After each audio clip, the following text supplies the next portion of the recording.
Exodus chapter 18. Now Jethro, the priest of Midian and father-in-law of Moses, heard of everything God had done for Moses and for his people Israel, and how the Lord had brought Israel out of Egypt. After Moses had sent away his wife Zipporah, his father-in-law Jethro received her and her 2 sons. One son was named Gershom, for Moses said, "I have become a foreigner in a foreign land." And the other was named Eliezer, for he said, "My father's God was my helper. He saved me from the sword of Pharaoh." Jethro, Moses' father-in-law, together with Moses' sons and wife, came to him in the wilderness, where he was camped near the mountain of God. Jethro had sent word to him, "I, your father-in-law Jethro, am coming to you with your wife and her 2 sons."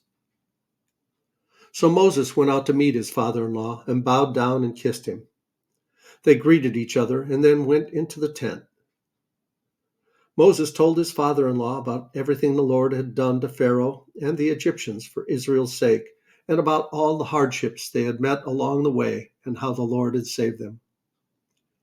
Jethro was delighted to hear about all the good things the Lord had done for Israel in rescuing them from the hands of the Egyptians.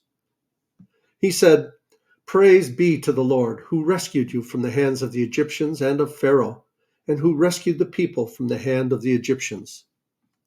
Now I know that the Lord is greater than all other gods, for he did this to those who had treated Israel arrogantly."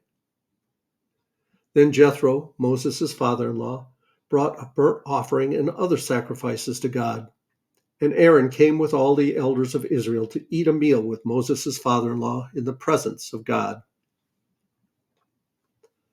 The next day Moses took his seat to serve as judge for the people, and they stood around him from morning until evening.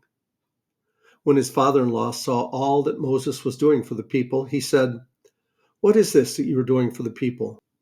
Why do you alone sit as judge while all these people stand around you from morning till evening?" Moses answered him, "Because the people come to me to seek God's will. Whenever they have a dispute, it is brought to me, and I decide between the parties and inform them of God's decrees and instructions." Moses' father-in-law replied, "What you are doing is not good.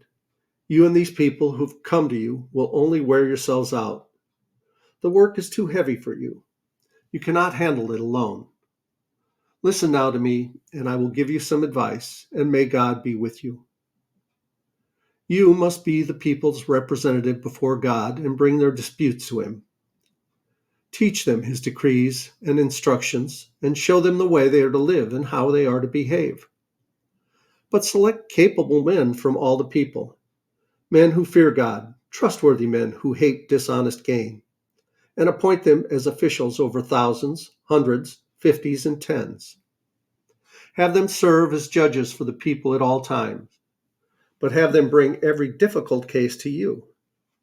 The simple cases they can decide themselves. That will make your load lighter because they will share it with you.